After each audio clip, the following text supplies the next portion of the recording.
कारगिल दिवस की 24वीं वर्षगांठ पर स्कूल कॉलेजों में मनाया गया विजय दिवस। आंवला नगर के डॉक्टर राम मनोहर लोहिया राजकीय महाविद्यालय में एक संगोष्ठी आयोजित की गई, जिसमें 26 जुलाई 1999 को भारत द्वारा कारगिल युद्ध में पाकिस्तान को करारी शिकस्त देकर जीत का परचम लहराने के विषय में विस्तार से जानकारी दी गई। शिक्षकों ने बताया, यह विजय हमें कई बहादुर सैनिकों ने अमर शहीद होकर दिलाई है। संगोष्ठी के उपरांत सड़क सुरक्षा जागरूकता अभियान चलाया गया।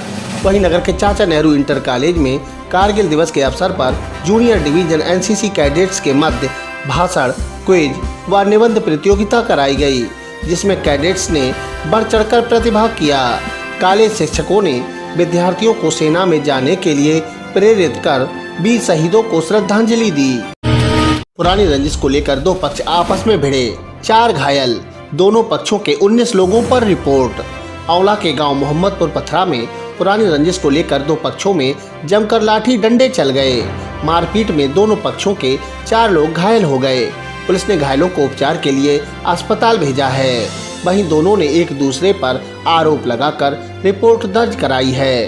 पुलिस ने एक पक्ष के नन्हे लाल की ओर से गेंदन लाल उर्फ पप्पू, बाबूराम, ग्राम प्रधान परशुराम, दाताराम, संजीव, गुड्डू, रघुवीर, गंगा सिंह, सोहन लाल, अरविंद और राम कुमार, जबकि दूसरे पक्ष के संजीव सागर की ओर से भगवान स्वरूप, नन्हे लाल, सत्य प्रकाश, राम स्नेही, सीमा और नन्हे सत्य प्रकाश व भगवान स्वरूप की पत्नी के खिलाफ रिपोर्ट दर्ज की है।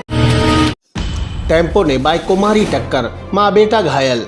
आंवला के गांव टहा निवासी धनवीर सिंह अपनी मां महेशा देवी के साथ बाइक से बुधवार की देर शाम आंवला से घर जा रहा था।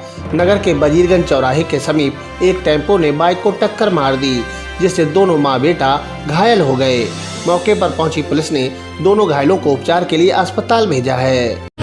चोर एक भैंस चोरी कर फायरिंग करके हुए फरार, जाग होने पर 2 भैंसें बची। पहली घटना भमोरा के गांव नौगवा ठाकुरान की है। गांव के भूपराम मौर्य ने बताया कि रात करीब 2 बजे 3-4 अज्ञात लोगों ने गांव के नन्हे प्रजापति और उसकी भैंस खोलकर छोटा हाथी वाहन में चढ़ा रहे थे।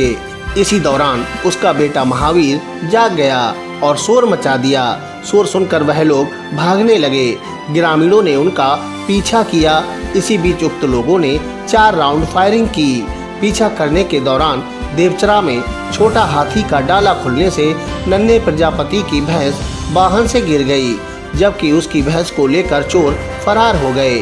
वहीं आंवला के गांव मोतीपुरा निवासी सुरेश यादव ने बताया कि रात्रि करीब 3 बजे चोरों ने उसकी एक भैंस खोल ली और गांव के समीप एक स्थान पर छोटा हाथी वाहन में चढ़ा रहे थे। इसी दौरान वह जाग गया और शोर मचा दिया। शोर सुनकर चोर भैंस छोड़कर छोटा हाथी वाहन लेकर आंवला की ओर फरार हो गए। रोडवेज बस में सीट से गिरे यात्री की संदिग्ध अवस्था में मौत, परिवार में मचा कोहराम। बदायूं से रोडवेज बस से बरेली लौट रहे एक व्यक्ति की सीट से गिरने से संदिग्ध अवस्था में मौत हो गई। पुलिस ने सबको कब्जे में लेकर पोस्टमार्टम के लिए भेजा है। बारादरी बरेली निवासी दानिश ने बताया कि उसका परिवार बदायूं के दुगरैया गांव का रहने वाला है। उसके पिता सरवर खां बुधवार को बदायूं गए थे। रोडवेज से वापस लौटते समय रसूलपुर गांव के समीप वह अचानक सीट से गिर गए। पड़ोसी युवक ने चालक को जानकारी दी। चालक उन्हें भमोरा स्वास्थ्य केंद्र ले गया। वहां चिकित्सक ने उन्हें मृत घोषित कर दिया। मृतक के बेटे ने बताया कि उसके पिता हलवाईगिरी का काम करते थे। परामर्श केंद्र में शामिल 11 प्रार्थना पत्रों में एक में सहमति के आधार पर कराया समझौता। आंवला नगर पालिका परिषद सभागार में परामर्श केंद्र लगाया गया, जिसमें आंवला से 4, भमोरा से 3, सिरौली से 2 और बिसारतगंज से भी 2 प्रार्थना पत्र शामिल किए गए। आंवला के एक प्रार्थना पत्र में समझौता करा दिया गया। इस दौरान काउंसलर रजिया सुल्तान, महिला पुलिस कर्मियों में आंवला से सुमन यादव, भमोरा से अंजू रोहेला, सिरौली से नीलम सक्सेना और बिसारतगंज से एकता मौजूद रहीं।